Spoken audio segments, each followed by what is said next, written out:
Assalamualaikum warahmatullahi wabarakatuh. Selamat pagi, selamat siang. Semoga semangat kita tetap semangat pagi. Apa kabar anak-anak? Mudah-mudahan kalian semua dalam keadaan sehat walafiat. Salam sehat. Pada pertemuan kali ini, kita akan membahas sistem periodik unsur.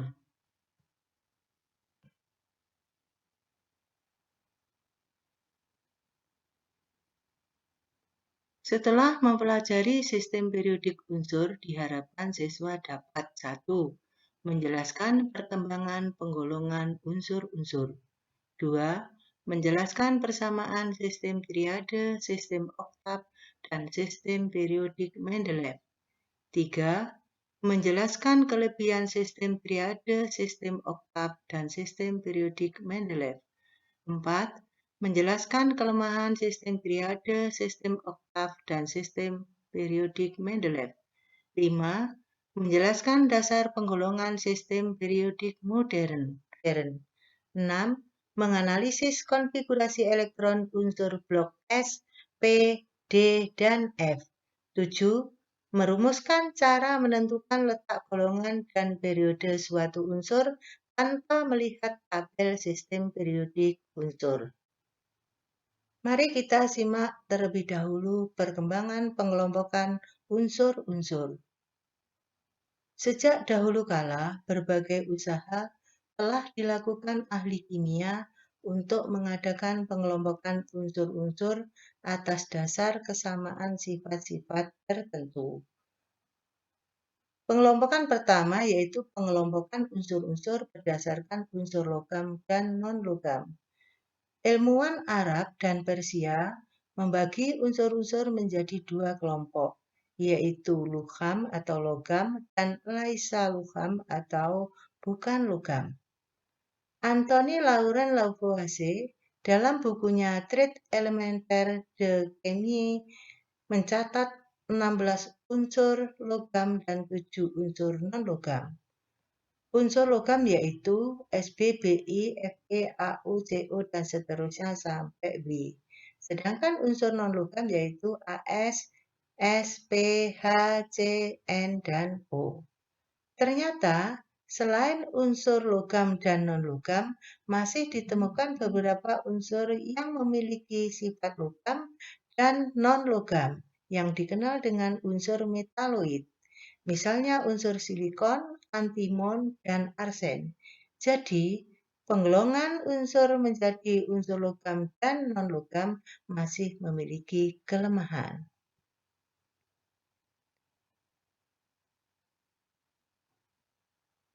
Pengelompokan unsur berikutnya yaitu dikenal dengan sistem triad yang dikemukakan oleh Dobereiner.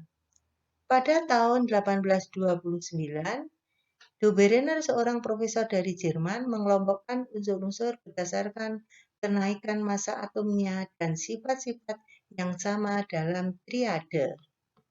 Setiap triade terdiri dari 3 unsur.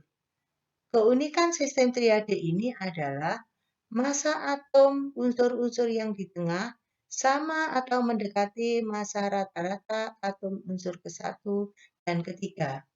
Demikian pula, sifat unsur yang di tengah mempunyai sifat di antara kedua unsur yang ke-1 dan ke-3. Contohnya ini, triade yang pertama terdiri dari unsur Li, Na, K. Kalau kita lihat berat atomnya atau massa atomnya, Li 6,94, Na 2300, K 39,10. Apabila massa unsur pertama Li dijumlahkan dengan massa unsur yang ketiga K, di rata-rata dibagi 2 ternyata ketemu 23,02. Hasil ini ternyata sama atau mendekati unsur yang kedua. Demikian juga untuk kelompok triade ClBrI, CaSrBa. Rata-rata unsur yang ke-1 dan ke-3 ini mendekati massa atom atau berat atom unsur yang kedua. Demikian pula yang ini. Sebagai contoh pada triade Cl, Br, dan I, sifat Br berada di antara Cl dan I, yaitu yang pertama mengenai massa atom Br, yang mendekati rata-rata massa atom Cl dan I. Untuk sifat yang lain, yaitu Br lebih mudah bereaksi dari I, Br lebih mudah bereaksi dari I, tetapi Br lebih sukar bereaksi daripada Cl. Kemudian, wujud Br. Wujud Br adalah antara wujud dari Cl dan I. Cl berwujud gas, I berwujud padat, maka Br berwujud cair. Namun sayang, Doberener tidak berhasil menyusun triade yang lebih banyak, sehingga sistem ini kurang bermanfaat.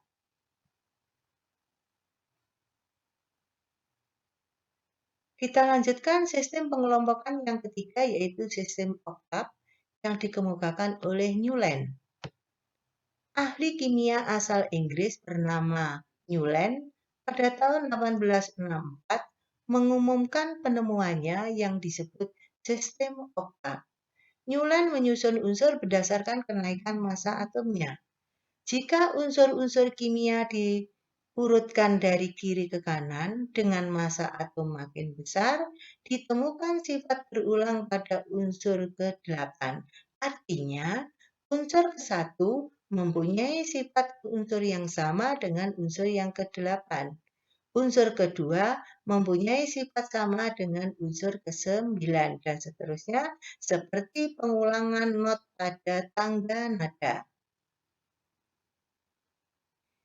Ini contoh pengelompokan unsur-unsur sistem oktav yang dikemukakan oleh Newland. H urutan nomor 1, kemudian Li, karena berat atomnya atau massa atomnya lebih besar. Li lebih besar dari H. H, Li, Be, Bc, No. Ini berat atomnya atau massa atomnya makin besar. Kemudian massa atom yang lebih besar yaitu F, tapi diletakkan di bawah H. Berarti sifat F mirip dengan sifat H atau sama. Berarti F ini urutan ke-8. Jadi sifat ini terulang pada unsur urutan ke-8 mirip dengan 1, yang ke-9 mirip dengan 2, dan seterusnya. Hal ini dikenal sebagai hukum oktav, yaitu yang berbunyi, jika unsur-unsur disusun menurut kenaikan massa atomnya, maka sifat unsur akan berulang pada unsur ke-8. Sejak pengelompokan unsur ini, mulai ditemukan sifat keperiodikan unsur, yaitu pengulangan sifat unsur. Sistem ini masih banyak kekurangan, karena hanya cocok untuk unsur-unsur yang memiliki massa atom kecil. Perlu diketahui bahwa pada masa sistem oktav disusun, unsur-unsur gas mulia belum ditemukan. Sistem pengelompokan yang keempat yaitu dikenal dengan sistem periodik Mendeleev. Mendeleev lahir di Rusia 8 Februari 1834, meninggal 2 Februari 1907. Dalam penelitiannya, ia membuat beberapa urutan tentang unsur-unsur yang telah diketahui dengan menyusun seperangkat kartu, di mana setiap kartu berisi unsur dan sifat-sifat kimianya. Ia menemukan hukum periodik ketika menyusun kartu-kartu itu, yang disusun secara berurutan menurut peningkatan massa atomnya. Dan sifat-sifatnya diulang secara periodik.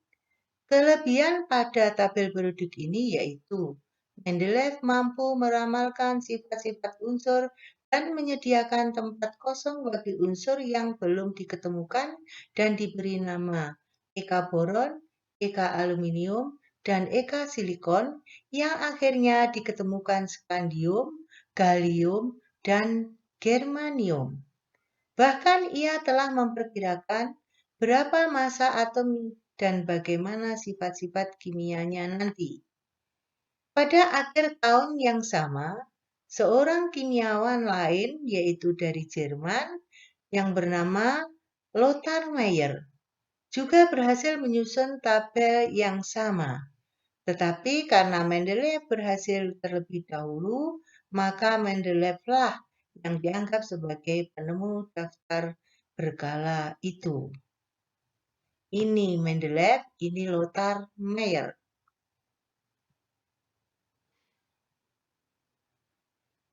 Berikut tabel periodik Mendeleev yang disempurnakan. 1, 2, 3, dan seterusnya ini menyatakan grup atau golongan. Grup 1, golongan 1, grup 2, golongan 2, dan seterusnya. Kemudian 1, 2, 3, 4, dan seterusnya ini menunjukkan periode. Jadi unsur-unsur ini apabila disusun berdasarkan kenaikan berat atomnya atau massa atomnya akan tersusun sebagai grup-grup atau golongan-golongan dan periode-periode. Nah, unsur-unsur yang diletakkan dalam satu golongan, kalau kita lihat dari atas ke bawah, masanya makin besar. Di samping itu sifatnya mirip. Kalau kita lihat dari kiri ke kanan, masanya juga makin besar, tetapi sifatnya tidak mirip. Jadi demikian tabel periodik Mendeleev.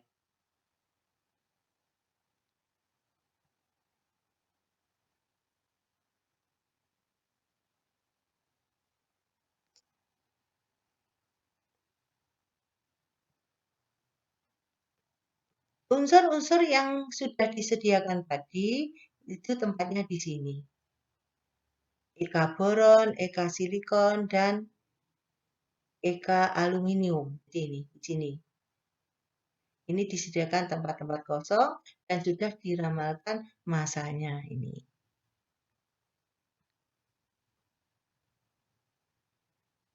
Kelebihan sistem periodik Mendeleev. 1.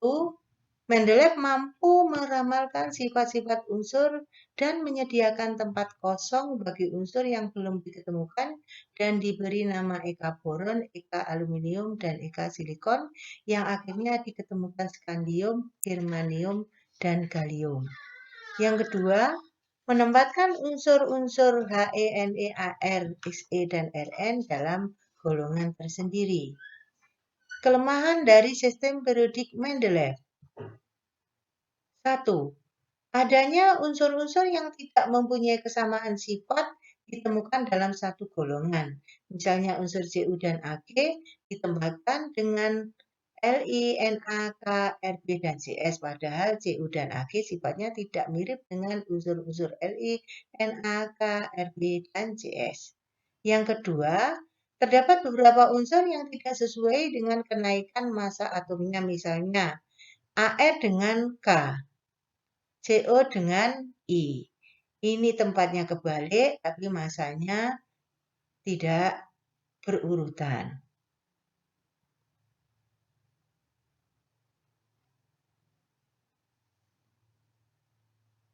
Pengelompokan unsur-unsur yang kelima yaitu dikenal dengan sistem periodik modern yang dikemukakan oleh Henry Moseley. Sistem periodik modern merupakan penyempurnaan sistem periodik Mendeleev. Sistem periodik ini berdasarkan percobaan penembakan inti atom dari beberapa unsur dengan sinar X. Hasil percobaan menunjukkan bahwa panjang gelombang sinar X ternyata tergantung pada jumlah proton atau nomor atom suatu unsur. Oleh karena itu, Henry Moseley menyimpulkan bahwa sifat-sifat unsur tidak tergantung pada massa atomnya, melainkan pada nomor atomnya. Akhirnya Moseley mengemukakan hukum periodik yang berbunyi, sifat fisis dan kimia suatu unsur merupakan fungsi periodik dari nomor atomnya. Jadi, sistem periodik modern ini disusun berdasarkan 1. Kenaikan nomor atom, yang kedua yaitu persamaan sifat fisis dan sifat kimia unsur.